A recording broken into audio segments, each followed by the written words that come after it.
A bit of outline for today. Actually, I'm gonna hand over to Chandler for the first 15 minutes, where he will talk about his work on linear identifiabilities with linear SEMs. You will see what those two linear are referring to in his talk, and then you will see a contrast between that proof techniques and the proof techniques I will talk about today.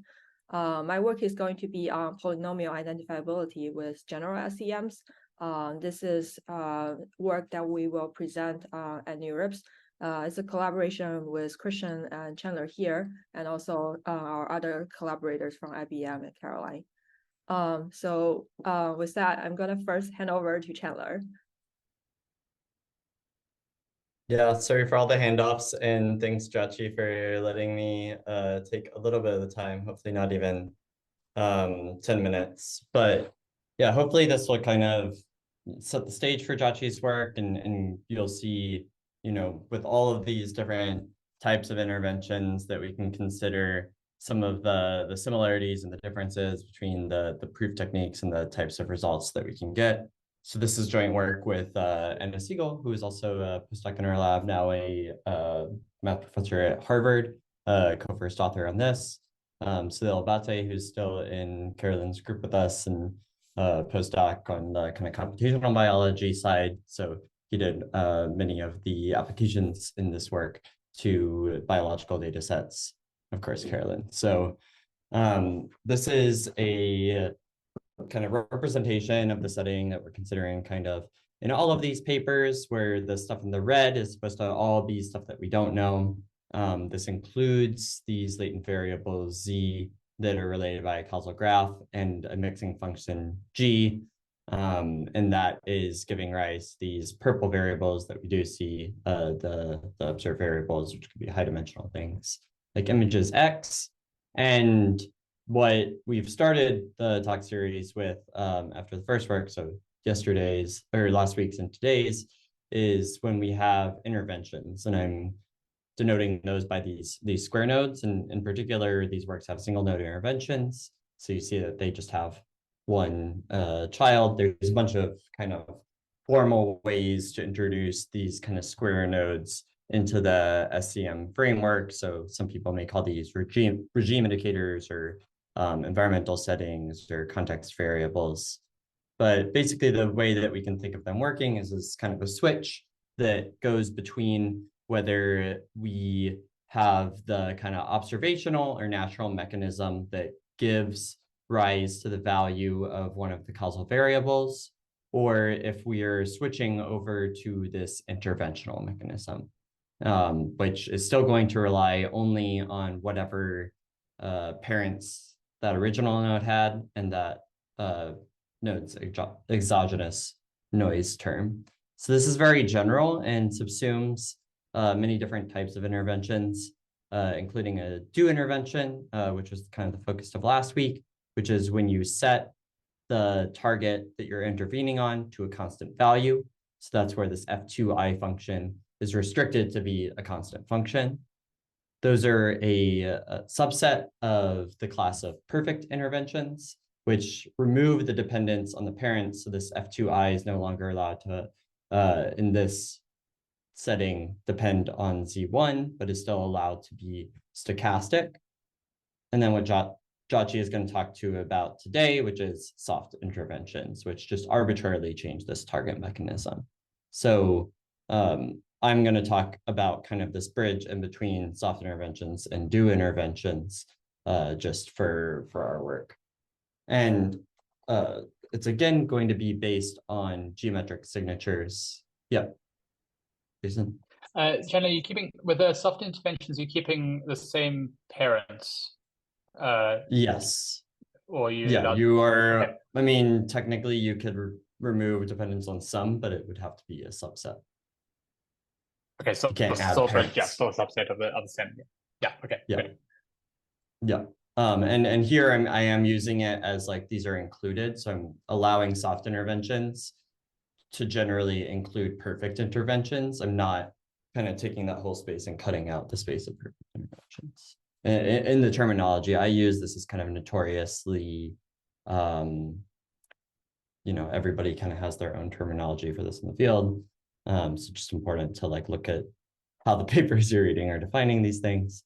But in this work, because we're all kind of in the linear setting, we're still going to be able to kind of base our identifiability on geometric signatures of the interventions. Now, do interventions were nice because when you set something to a specific value, you essentially change the support of that random variable, and you actually change the dimensionality of the support of this kind of whole joint distribution. And that gives you this kind of very strong signature, where if you have this observational support of X, say this is a very simple picture, but just being R2 or some, two-dimensional subset of R2, then you're collapsing it onto this interventional support, which is just this one-dimensional subset. And that was kind of about finding, the right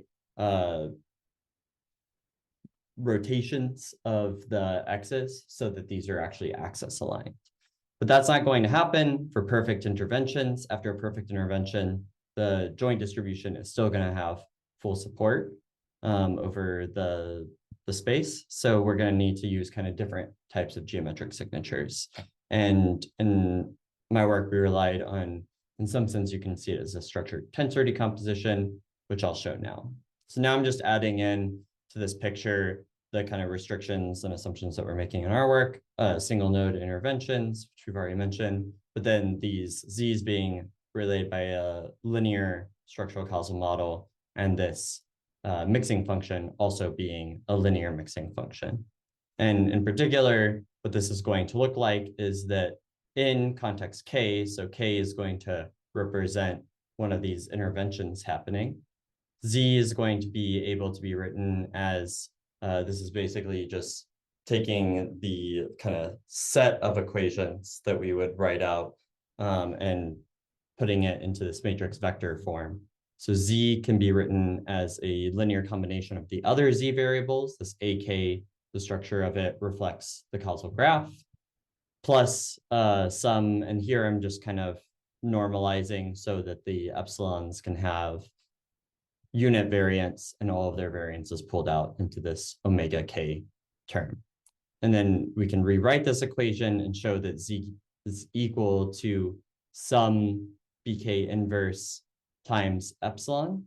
So just a linear transformation, we can think of it as of the exogenous noise variables, where what that linear transformation is informed by both the variances of those noise variables and the graphical structure. And basically what the single node interventions are going to tell us is how these BKs are related to each other. They only will change one row at a time. And then in all contexts, we have this linear mixing. So X is always the same linear function of the latent variables, regardless of what context we are in. So we're only changing one part of the model, not both parts of the model. And it's important that this is full column rank or injective, just so that we can even hope to recover the Z's. And basically what this structure is, we're saying this epsilon transforms by BK inverse into the Z's and by this G into the X. If we were to write this kind of going backwards, what we want to find is that this X transforms back into the Z's by some pseudo inverse of G. So I call that H here. And then the Z transforms back into the epsilon by this BK matrix. And if we find those BK matrices, we've essentially found the causal graphs. And the nice thing about this is that if we just think about the inverse covariance or precision matrices in all of these spaces, as I said, these epsilons have unit variance. Since they're exogenous noise variables, they're also jointly independent. So their covariance is the identity matrix. And then how the inverse covariance of these variables change under these linear transformations is just given by kind of multiplying on left and right by the linear transformation. So the covariance in context K of the Z's is BK transpose BK, and in the of the X's is H transpose BKH. And that is exactly kind of where this tensor decomposition structure comes in. So each of those is a matrix. If we stack a bunch of matrices together, one for each context, we get a tensor. So we're basically we're getting this tensor input that I've just broken down in slices, and we're looking for decomposition. so that we find a B0 matrix that's our observational causal graph, and then these B1 through BK matrices that are only changing the B0 matrix at one row. Importantly, we don't know that which row that is ahead of time. So this kind of I1, which rows change, is part of our thing that we want to identify. And then we also want to get this H matrix such that this equality that I wrote on the previous slide holds in all settings. And now that we've kind of boiled it down to this kind of geometric or tensor or algebraic problem, the question is, how can we use that structure to find, for here, I just put basically finding one row of H at a time. After recovering H, you can kind of go from there and recover the BKs. We really do this jointly, but I just wanted to give like the highest level of the idea here. And the way that we do it in this paper is by finding the source nodes first. And this is just based on a very nice geometric property, actually, that comes from the simple observation that when we take this B transpose B matrix that's kind of inside of the precision matrices, we can write it as a sum of these rank 1 terms that are just each of the rows of the B matrix, outer product with itself. And that's going to kind of give us this identity where this B0 matrix, we said the difference between B0 and BK is just that we've only changed one of the rows. So when we subtract B0 and BK, we get a difference of 2 rank 1 things. So even though we've started with kind of full rank matrices, when we subtract them, we get at most a rank 2 matrix. And all that happens when you go into observational space is that instead of just working with these outer products of the rows, you stick on the pseudo inverse, the unmixing function into there. And that is going to basically tell us that if we kind of looked at the row span, so where the vectors in this, where the vectors in the row that are the rows of this difference live, they're going to have to live in the space that's defined only by the rows of the H matrix that correspond to the node that we intervened on and its parents. So this parents with the over bar is just the inclusive parent set. In particular, if the parent set is empty, then there's only one thing. There's only one H vector in this span. So the difference is going to be rank 1 if the intervention's on a source node. And in fact, it's actually going to be rank 2, just based on the fact that H is a full rank matrix if it is not a source node. So we kind of go from there. That allows us to identify the source nodes. And then some of the complication of the algorithm is kind of after you've identified the source nodes, how do you remove them so that you can repeat the algorithm with kind of a new set of source nodes? So those are the basic principles for identification in the linear setting. And in the interest of not taking up too much time, I'll hand it over to Jiaqi to talk about nonlinear latent SEMs and soft interventions. So all the way towards kind of the right of the set of interventions that I described earlier. Okay, thank you.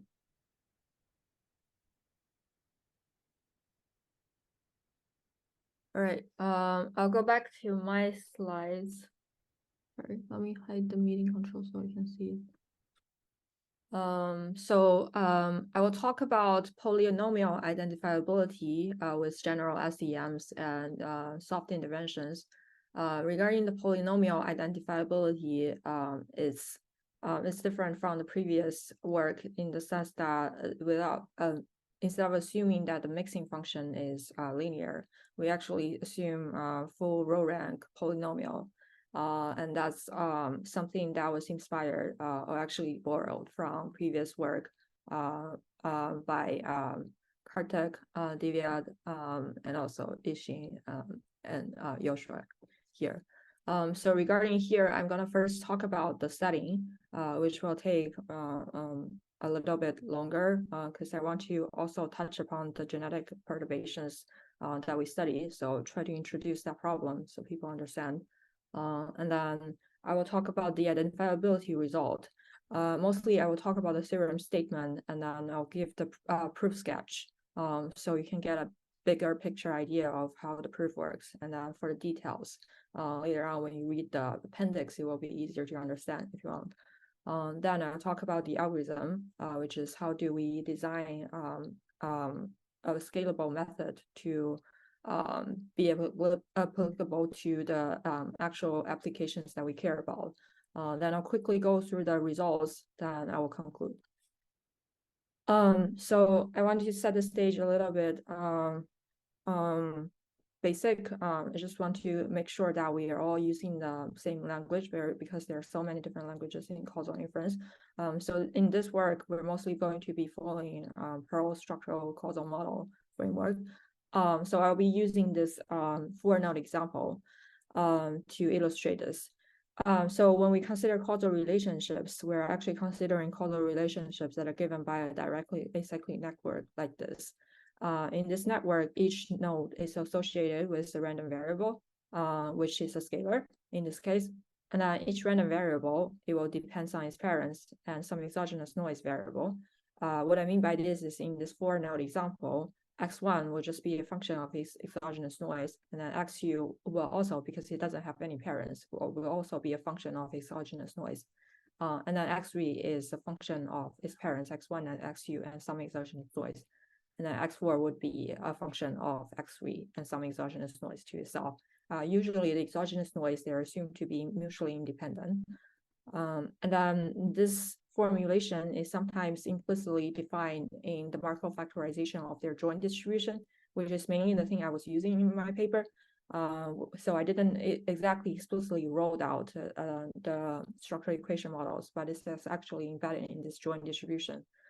So we can think about this here is that the joint distribution of all these parents, about all these random variables will have a factorization where each random variable will only depends on its parents in the graph. So somehow this is capturing this function relationship G, and then all its randomness is actually coming from epsilon 3 once you condition on S1 and S2. And then we call this the observational distribution. So also the control. So when we are defining interventions in this work, we're actually using the language given to us by the SEM. For example, in this 4-node example, if I intervene on X3, so what happened is that it will actually change the mechanism of how X3 is being generated given its parents. What I mean by that is in the former structural equation, we're only going to be changing this third equation. So you can see that if you look at the joint distribution, then my X3 would have a change, and then this change will then result in with very high probability some change in X4 as well. This will also give us a way to describe counterfactuals in the sense that interventions is trying to say that what will happen if I do intervention I and then look at my joint distribution again, whereas counterfactual is something retrospective, where you actually have a control sample or an observational sample, and you look at what's going to happen if you had performed intervention I on it. So in this formulation, what that means is that you fix the epsilon to be your the exogenous noise that generate your observational sample, and then you actually change the mechanism, use the same set of epsilon to generate your counterfactual sample. So that's kind of a nuanced thing that you will see in later on the algorithm, because we actually only have access to unpaired data we have like interventional data and observational data. So we don't have paired counterfactual versus observational data. So that will be a nuanced thing to look out for when you design the algorithm. So I just want to set a stage a little bit on how we think about genetic interventions if we also use Pearl's ladder of causality. This picture I grabbed from the Book of White. And it's mostly developed to think about artificial intelligence, where on the association level, we mainly look at observations, observational distributions, and look at associations between that data. So in some sense, there's this technique called single-cell RNA-seq in biology, which is essentially taking measurements of single cells in the control population. So in some sense, if we look at that data, we usually think about it in the sense of observational data. And then if we move on to the interventional level, which is what happens to the system if I perturb something, this will correspond to a technique called single-cell perturb-seq in genomics. So essentially, compared to single-cell RNA-seq, the perturb-seq, what it will do is it actually introduce some lentivirus that will change transcriptions of certain genes. And then you take the measurement, this can be seen as an interventional sample of the single cells. So for the counterfactual level, this is a bit of unknown. So building upon what I described in the previous slides, the ideal case if you have in counterfactual sample is that after assuming some kind of stability, under that, what counterfactual means is that instead of having these interventional samples, you actually have observed the cells before and after the genetic perturbation. But this is kind of not possible by the current technology because such single cell measurements, they are destructive. So you will never be able to measure a cell twice. So you will never get to have a single cell measurement before and after the intervention. So I just want to make this distinction, which will basically mean we only operate on these two levels here. Just a little bit more details about the perturb-seq experiment and what are the kind of relevant causal tests that we're considering that are also important for people from bio perspective. So what this perturb-seq experiment is, as I was describing in the previous slide, is actually access to large-scale interventional data. So what that means is that instead of having like maybe one or two perturbation or intervention, perturb-seq will actually allow you to have maybe 2,000 and even more than that number of interventions along with the observational samples.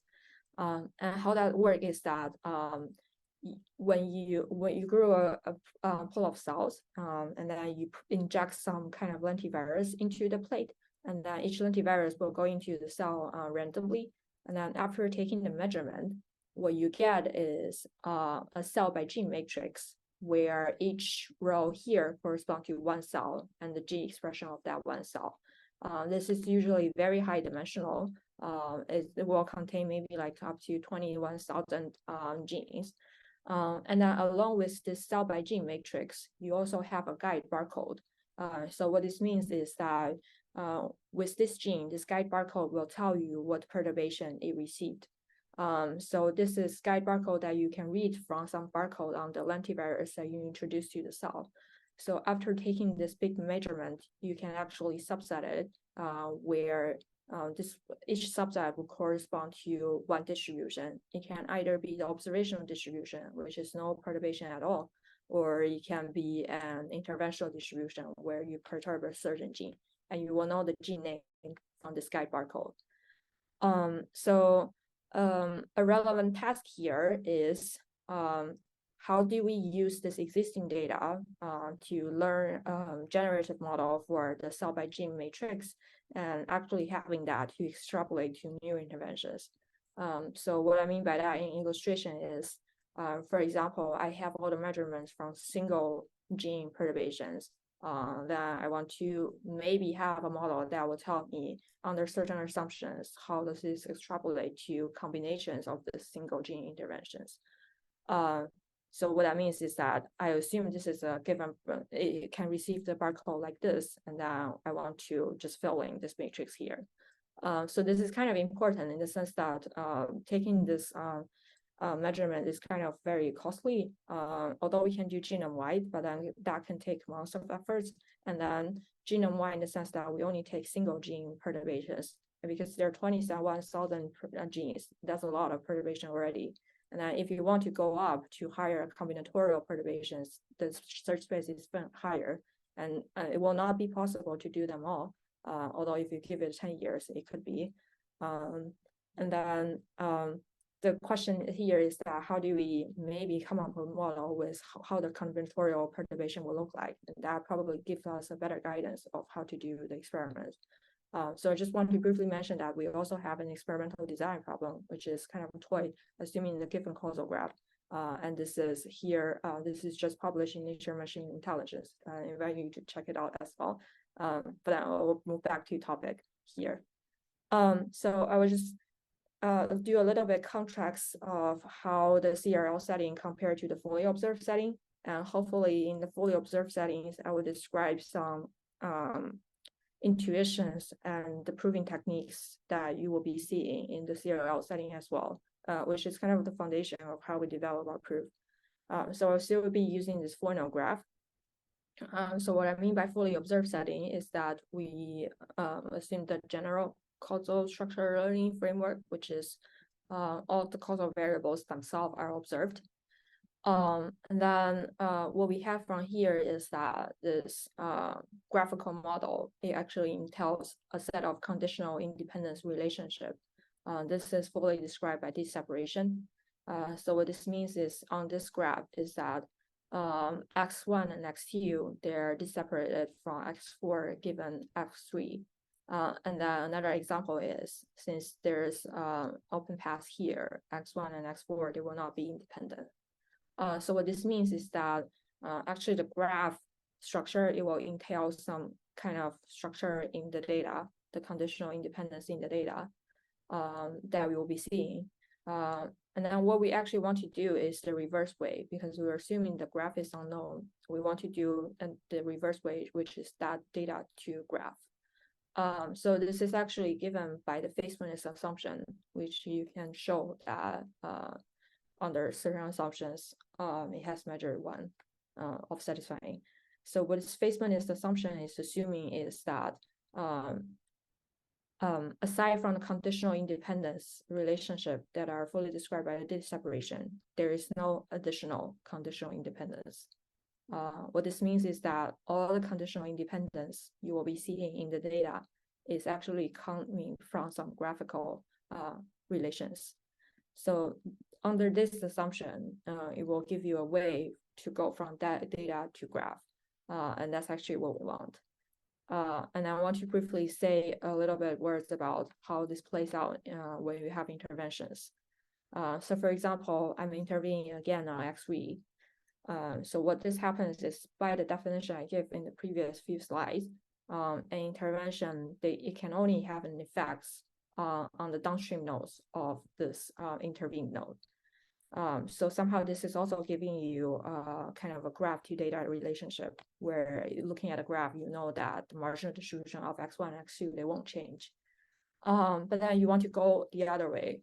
And this is given by the interventional faithfulness assumption, which means that not only do the upstream nodes, they don't change, I also have to assume that the downstream nodes, they have a change in their marginals, so that it can distinguish between downstream node and upstream nodes. So this will give us a way to go from data to graph again. And then in some sense, in most cases, with interventions, you are more likely to get a graph that's more refined compared to just having observations. Observational distribution, sorry. So moving on to the causal representation learning setup. In this setup, we're actually assuming that all the causal variables, they are latent. So whatever I put in the previous few slides, the examples of that causal DAG is going to be lifted into the latent space, where we assume that all of them, the causal variables, the dimension, the structure between them, they're all unknown. And what we observe is only them after some unknown mixing function. So in my perspective, aside from whichever of this model is the ground truth, there are a lot of pros and cons. There are a bunch of pros and cons of this framework. So the benefit of this framework is that first of all, it has like it's potentially containing some lower dimensional causal model. which is likely to be easier to learn, although it will create some other problems. And then the other benefit, which I think is the most important to my perspective, is it can incorporate this flexible mixing between the latent causal variables and the observation. So what I mean by that is that it can handle actually beyond tabulated data. So maybe using the image is a better example, where if you actually assume that the image pixels, they're causal variables, what you mean by that is that looking at this pixel, I will just make it as my causal variable x1. But that actually makes no sense, because you can take the image, like multiple image, and this pixel, they will not all correspond to some meaningful semantics. So what you want to do is that lift that up into the latent space through a mixing function. And that's about the benefits of this framework. There's some downside of the framework, which is like how hard it is, but it's actually not a downside if you think about it. So one thing is that it's harder to identify it. It's harder to establish any theoretical identifiability. Then the second thing is that it will be a little bit harder to interpret what are the learned variables and what the structure between them actually means. Because if you do it in the fully observed space, you actually have the correspondent. This causal variable is something I measure, so that's very clear. And then for us, in the latent space, we have to somehow interpret that based on what we learned. So just so far on the descriptions, I will just put out the mathematical setup here. So according to what Naya and Chandler says, we are assuming unpaired data from both the observational distribution D and several interventional distribution DG1 up to DGK. And then, as I said in the previous slide, I'm going to assume that there is some latent causal model here that we don't get to observe, where my observational sample X is equal to unknown mixing F of the latent variables U. Apologize for the notations. I know that Chandler was using Z previously. I'm using U, which stands for unknown. And then this U variable is coming from an unknown causal graph G, where I'm going to use the Markov factorization here. UI will depend on its parents in the graph. And then regarding the interventional distribution, I'm going to assume that my interventional sample is coming from the mixing of UG variable. So as Sonia said, I'm going to assume that the mixing function between the intervention and the observational distribution to be the same, some invariance here. And then my UG variable is going to be coming from the structural equation after intervention, after intervention I. So I was using another notation here, I, because I'm assuming that G is only some categorical thing. And then I actually have to go inside the graph to learn, go inside the latent space to learn what the target of G is. And then with the definition I gave previously, this intervention I will only change the distribution of its target given the parents. So this is the mathematical formulation. There's some assumption that I put on this, which I describe in the next slide. So when we think about genetic interventions, I'll just map it to it so it's easier to think about it. When we think about genetic interventions, this observational distribution can be, for example, the controls, which means I'm not targeting any genes. And then this intervention distribution can be, for example, target a specific gene, for example, ETS1. And then our goal here is to identify in the latent space what my UGI is, what my UGIR. And then I have a bit of gray text here to describe how do we interpret this in terms of genetic perturbation, but I won't talk about it here due to time constraint and also interest. But you can read about it later on. And another thing I want to do is tying back to previously, I want to build a generative model such that will allow me to sample interventions from the interventional distribution, or possibly a combinatorial intervention from existing interventions. And this is kind of important because it gives us a way to do in silico perturbations at single cell level. So when I think about identifiability and the algorithm, how they differ is that they both work in this regime where I have some latent causal model and I have some observed data.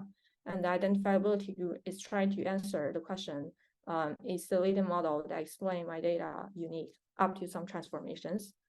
And then the algorithm itself is how can we learn the latent model given the observed data? So I'll just jump into the identifiability result that we have in the paper. So I'll walk through the theorem statement. So here are the assumptions. We are first assuming that that mixing function between the latent U to the observed X is a full rank polynomial. And then we also assume that U support has non-empty interior. So these two assumptions are mainly coming from the previous work that I mentioned before by our Kartik, Yixin, Livia, and Joshua. And then aside from these two assumptions, I'm going to assume that interventional data from at least one intervention per latent node is available. So it's kind of important to note that I'm assuming at least one intervention per latent node is available, which means I don't need to assume that I'm getting exactly the number of intervention. I mean, I'm getting exactly one intervention per latent node. So you can, if you think about this is actually a harder case than the previous assumption. And then I am assuming some linear faithfulness assumption, which is some adaptation of the faithfulness assumption in the fully observed setting to here, which assume basically if I do an intervention, I will see something in the downstream nodes. I won't go into the details of this formulation, but you can check it out in the paper, where we also have some discussion of how it can be satisfied. It's kind of complicated. That's why I didn't include here.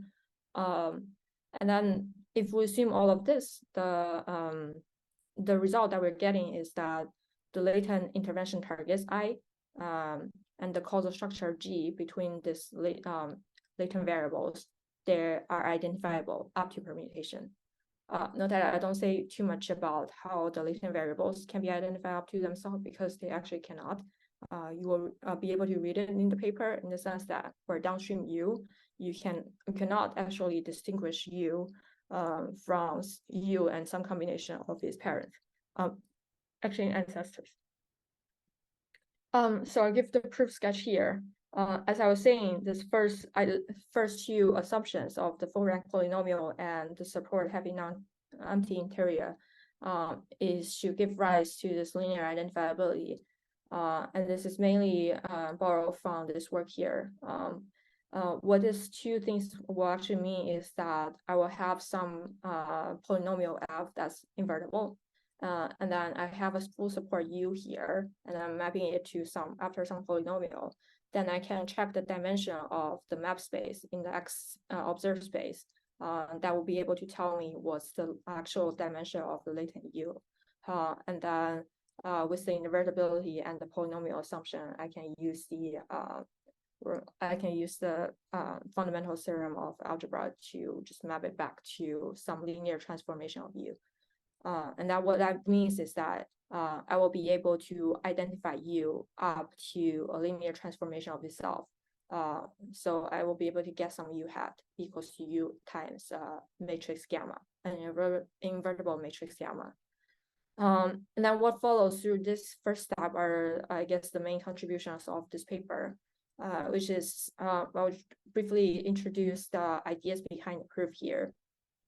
So the first thing we would do is, instead of getting full to a diagonal gamma, we get to a gamma that's upper triangular, in the sense that if it's upper triangular, then you think about the graph, if it's topologically ordered, that means that I will only have each node I will only have each node linear mixed up with all the nodes that comes before this node in the topological order. So this is achieved by, as I was previously saying, enforcing that the interventions can only change its downstream variable. And since I'm assuming that interventional data from at least one intervention per latent node is available, that means I have interventions in my data set such that only less than I marginals will have changed. For example, if you look at the sync node, which has no downstream children, then you will know that if you perturb that node, intervene on that node, only its marginal is going to change. All the nodes that are not, all the other nodes, they don't have a marginal change.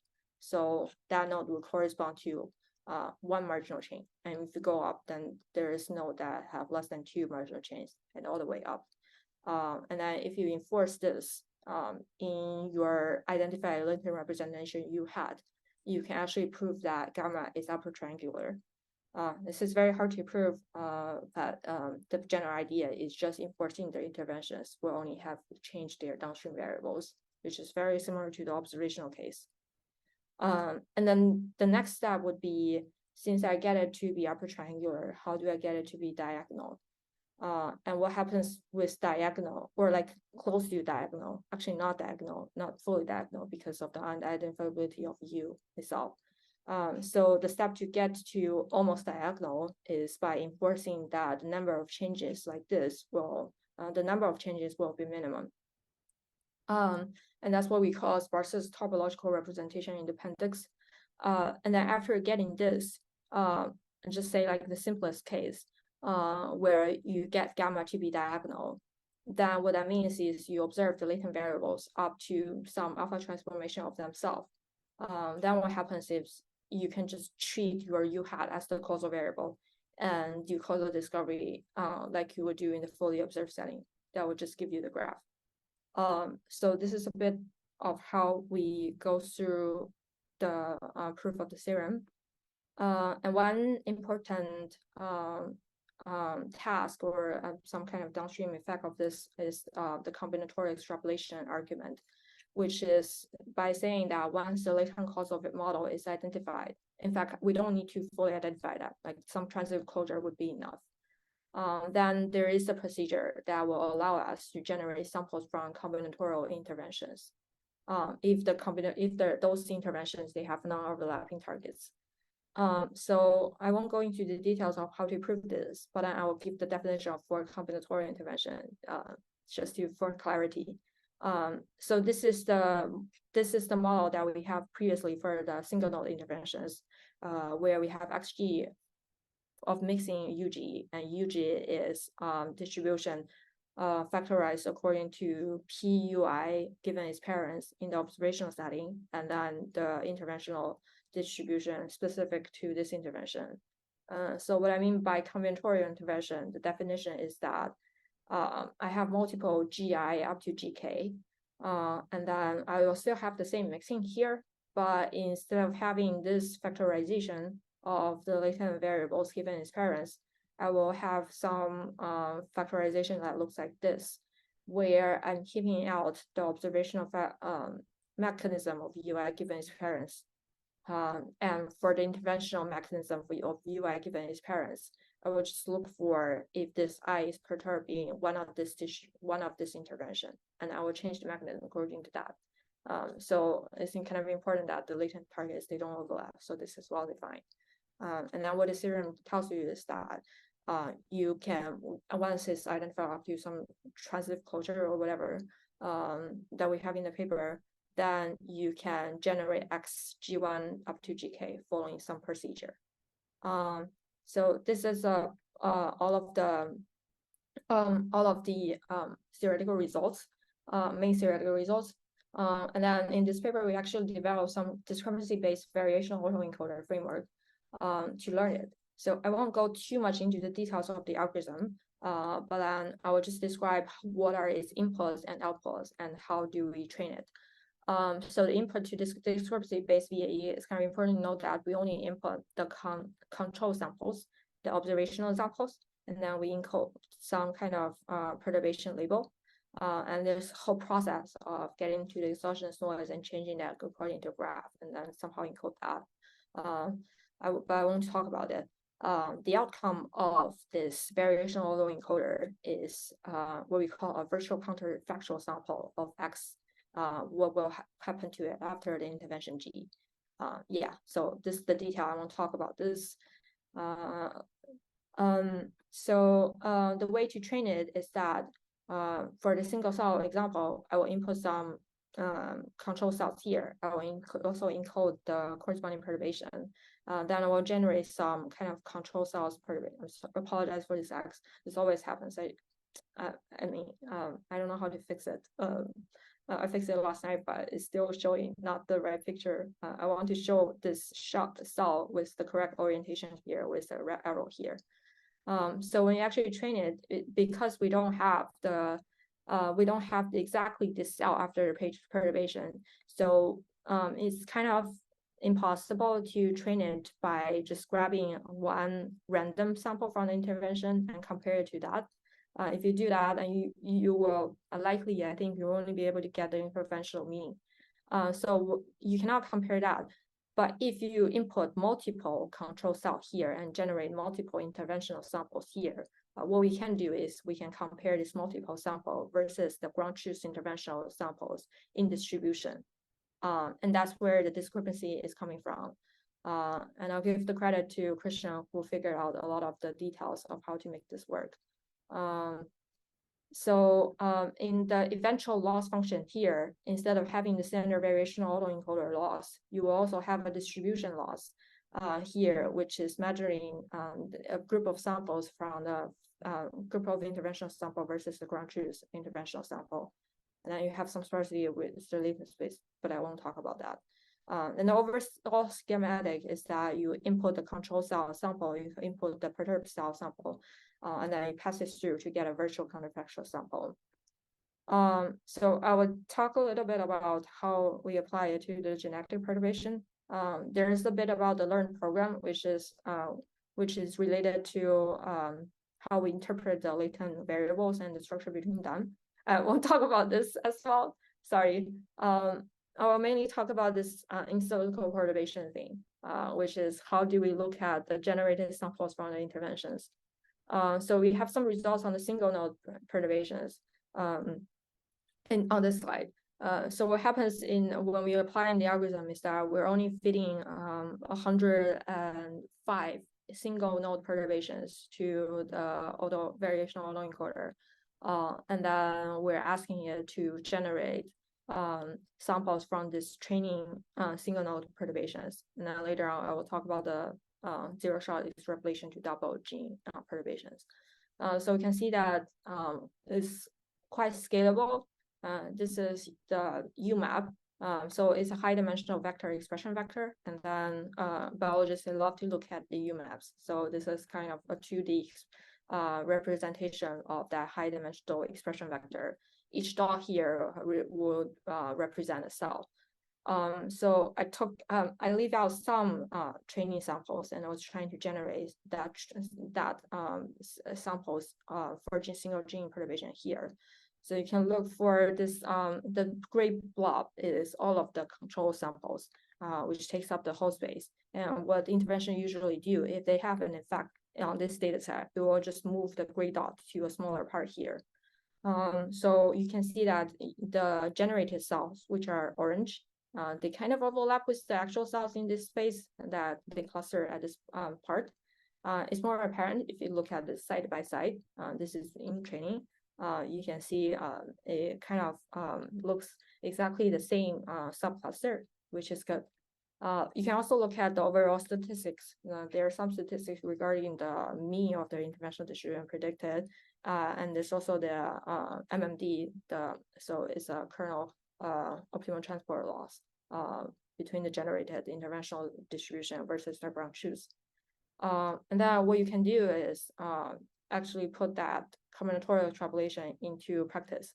So what that happens in this framework is instead of inputting one perturbation label, you input multiple, and then you will encode all of them. And then in the latent space, you just follow the definition to combine them. And then you decode the samples correspond to perturbing combinations of those genes. Somehow that definition is assuming, so somehow that combinatorial intervention definition is encoding some kind of additive effects in the sense that if you map it to the log space, it's basically some additive thing. So you will notice that for some combinations of genetic perturbation, this is actually not giving you the right cluster. And that's probably due to because they act non-additively. And that's something is you only after doing the perturbations you'll be able to see.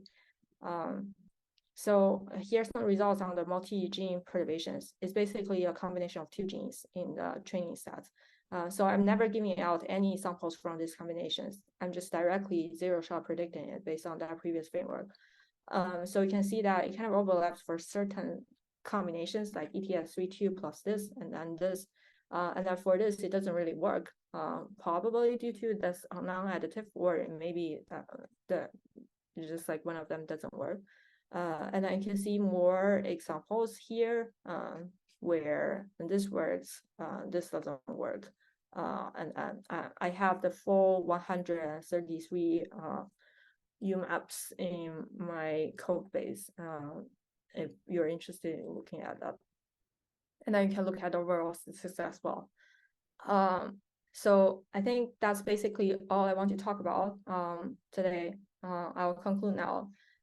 So I talked about how the causal representation learning framework that we consider contrasts to the fully observed causal inference setting. In the sense that I talk about that, how you can handle the perceptual and hand-dimensional data. And I will also said that it's harder to establish identifiability. And I will also point out that this actually calls for new algorithms and interpretations of how to do it. We showed one way to do it, but I just say that if you actually look in the graph, it's actually very not robust. If you do it with multiple initialization, it doesn't really matter for the genetic applications, because all we want to see is that it actually fits the data and it's able to extrapolate some meaningful thing. But then for the causal discovery part itself, I think it's kind of important to get a more robust algorithm. And then I talk about provable identifiability results under single-node interventions. This is given to us by this restrictive classical mixing functions and also the faithfulness assumptions. Here again is the paper. We also have the code available online where you can just play it with your own data. And then I talk about how these identifiability guarantees will mean for combinatorial extrapolation, which is kind of interesting in my perspective. And then I talked about the discrepancy-based variational auto-encoder that learns it. It kind of works well on this predictive data set from Norman et al. In 2019. I also want to mention that I think in the conclusion, or maybe in appendix of the camera-ready version, we also talked about a few contemporary work by the time that we wrote the paper. If you're interested in those contemporary works, you can also read that in the paper. I see some familiar names in the audience, so I just want to mention that. And just let us know if there are any errors, if you want to add anything. So I think that's all I want to talk about, and I'll pause here if there are questions. Awesome. Divya. I guess first let's thank Jiaqi. Thank you so much, Jiaqi. That was fantastic. Thank you. Wait, how do we do the question? Yeah. You can just call on whoever is raising Yeah. Oh, okay. Divya, go ahead. Yeah, nice to meet you again. So, can you go back to this faithfulness slide first? Oops.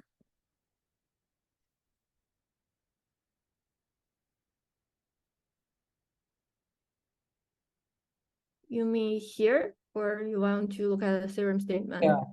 So I just want to look at this interventional faithfulness assumption again. So for the standard, like the assumption above, we can understand, let's say like there is an example where like X4 actually, let's say from the graph, when you look at it, it's not independent, right? But it might happen that the function relationships are so that the associations cancel out, right? From X1 to X4 and X2 to X4, right? And we just say that, okay, like in such a case, like my data would imply they're independent, but graph would not imply they're independent. So what does that mean? Like analogously for the interventional case, like if I intervene, then my downstream node should change. So Yeah. basically, graph would say that, but I don't find that in my data somehow. Yeah, so I think that's a great question. Like one way to interpret this is you can look at something called the interventional modified graph. So I think that's in Frederick's paper, where you once you intervene on this node, you actually add like one more node here, and that has like point to X3 and will create a V structure there. And I think somehow you can convert this change of downstream variable to say that in that interventional graph, it actually satisfies this faithfulness assumption, in the sense that this node and X4, they will not be independent. What that means is that then it will only have the change marginals. And I know that's a little bit loose argument.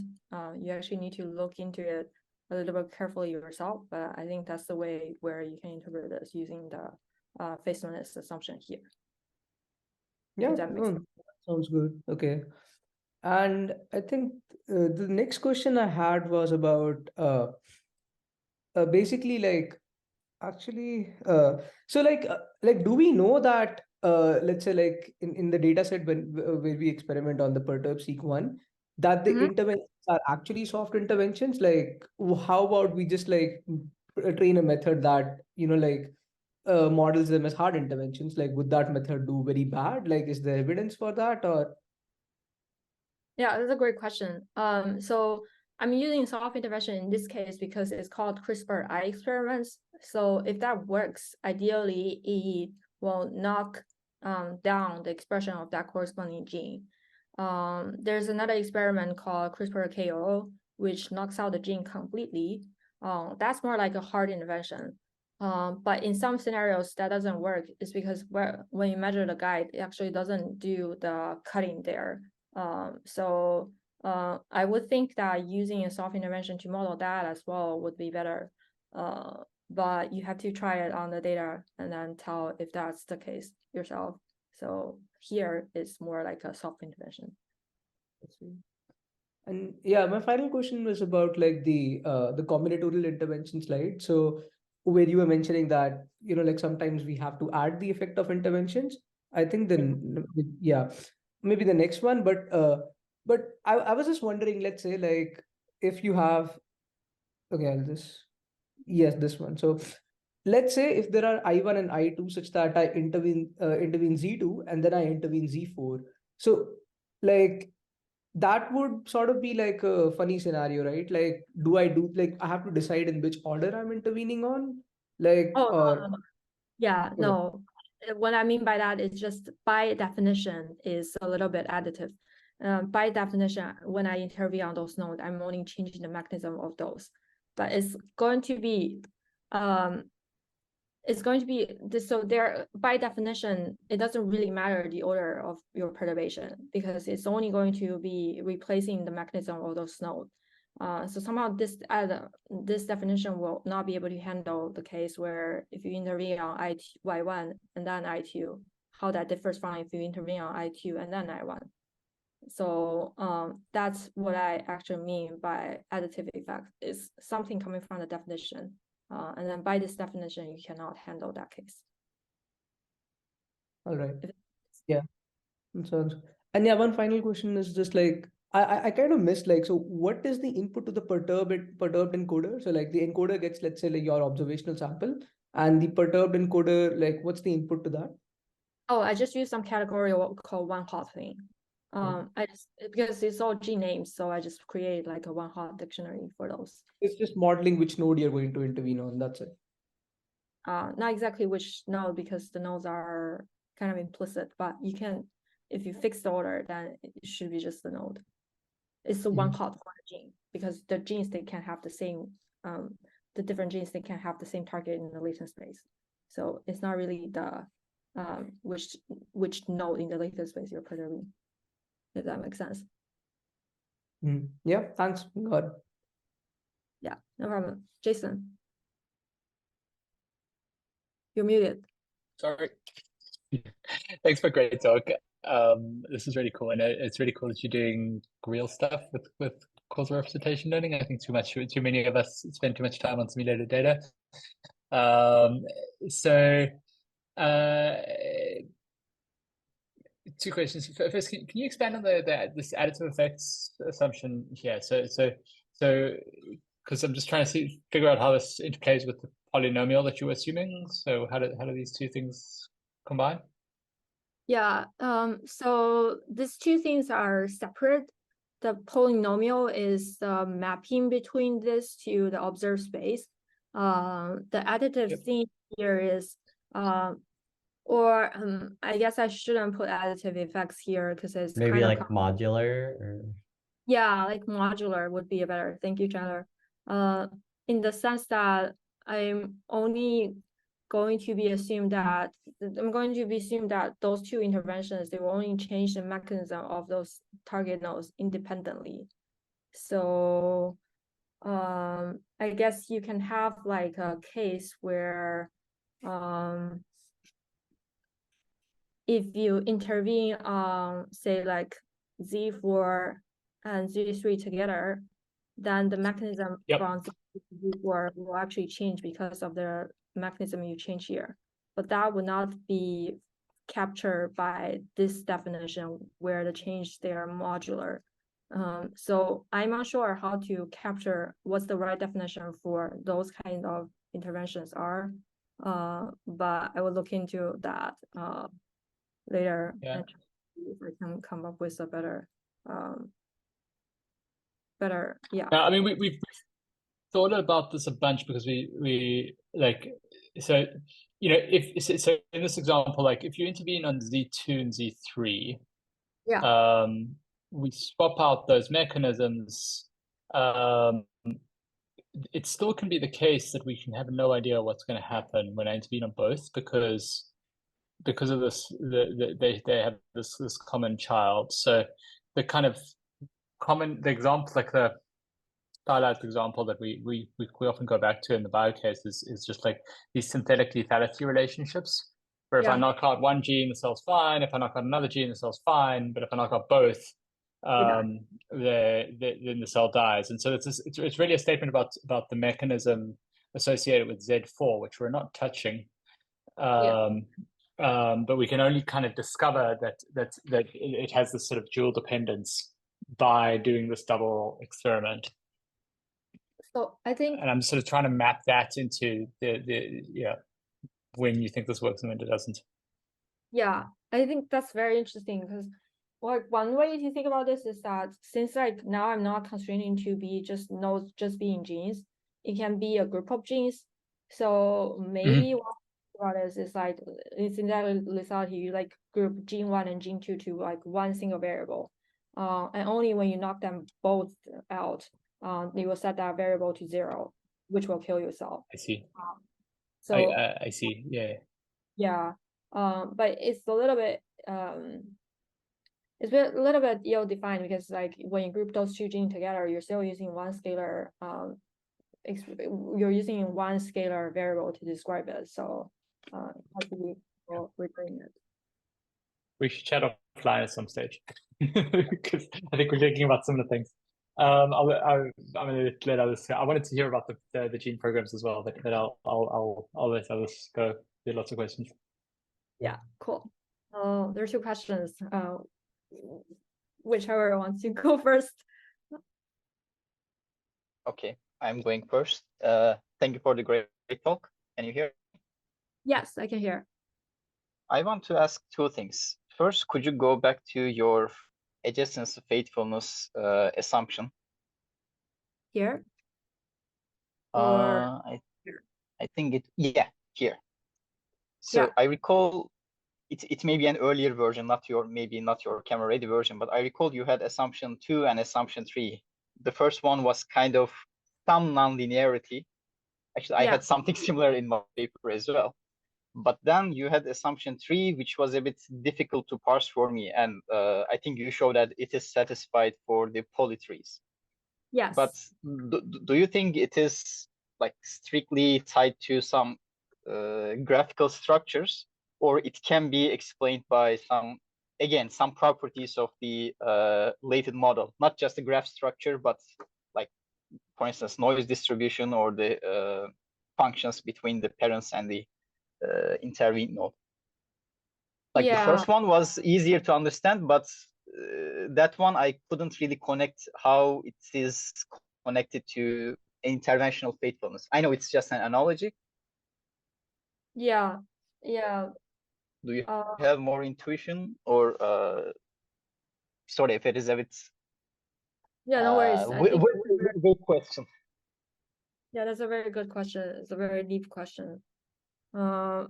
And then and remember the second one is so we had that transitive closure. We had that transitive closure given by the first one, and then the second one is try to just roll out the additional edges that could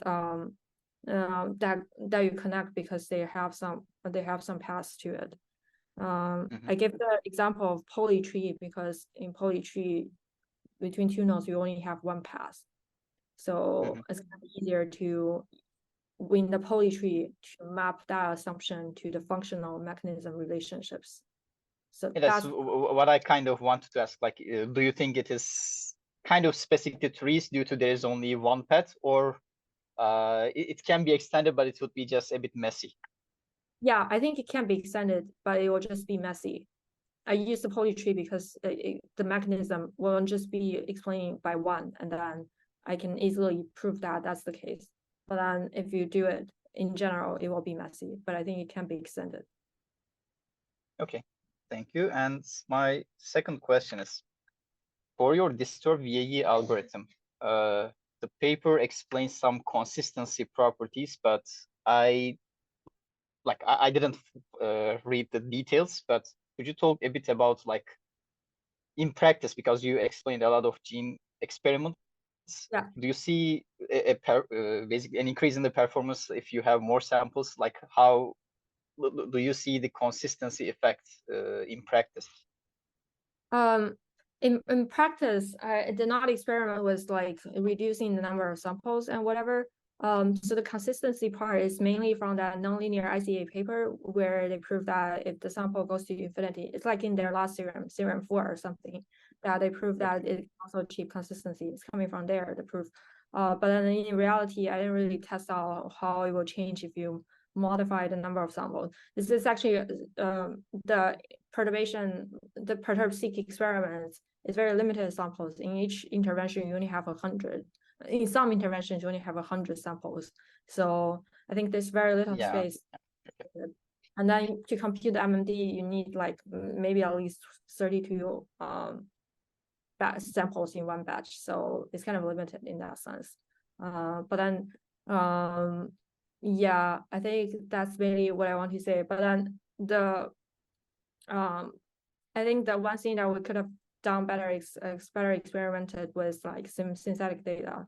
So those simulations not real data, but it actually gives you a lot of insights into how robust this framework is and whether those consistency effects are visible or whatever. And then I want to say that consistency result is like asymptotic. And also it doesn't have a rate, so it doesn't have any statistical rate, which will tell you how it scales with the number of samples.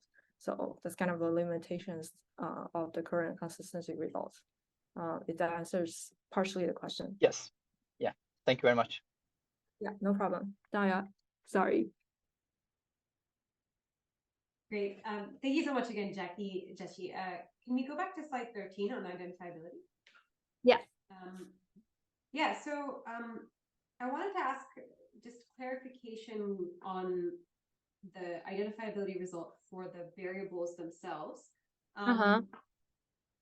So I guess reading the paper, like I had gotten maybe a sort of an incorrect sense that the variables are in fact identified up to permutation, because the graph was identified up to permutation of just relabeling the nodes.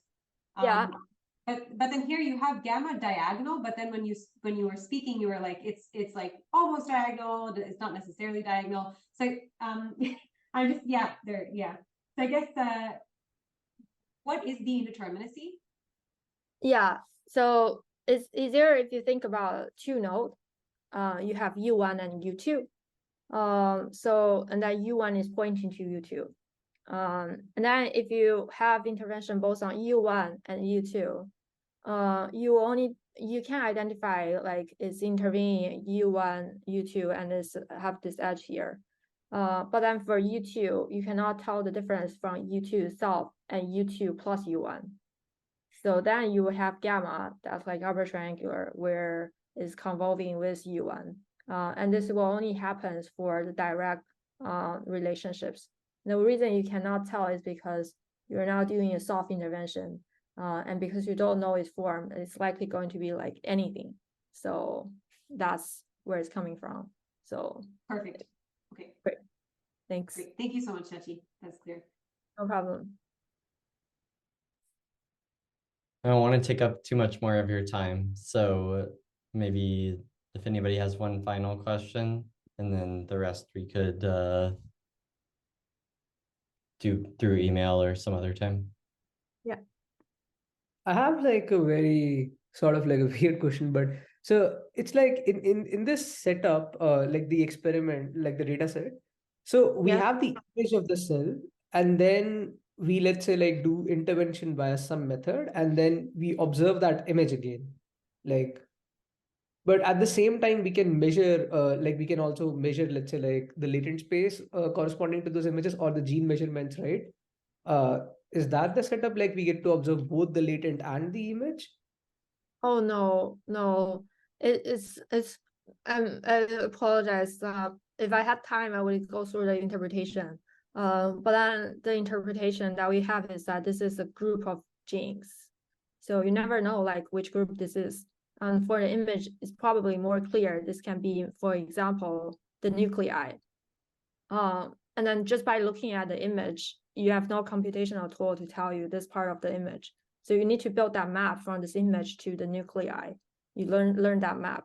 So you only get to observe these things. You probably have some sense what are here, but you don't know them exactly.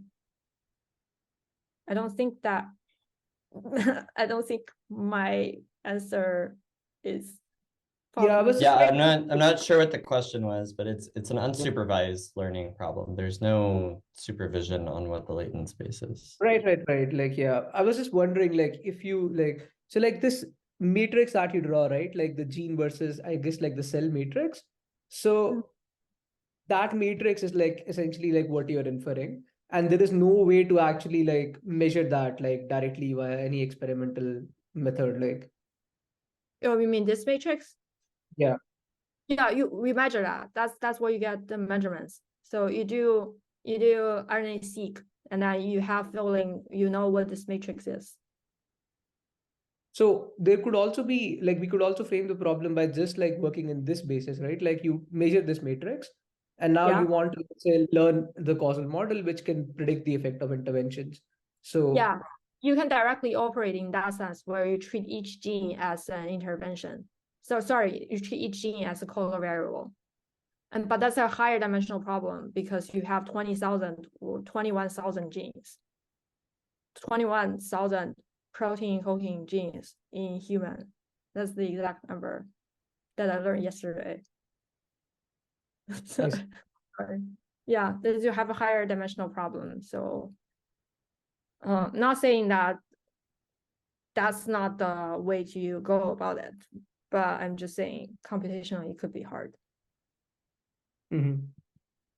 And that's how we used to do it. And I think think in this paper, for example, I just took like a subset of genes. I took a very few subset of genes and just fit a linear causal model among them. That has the expressivity of that is kind of low. It gives you some signal, but it doesn't give you like high quality UMAP pictures I was showing later on.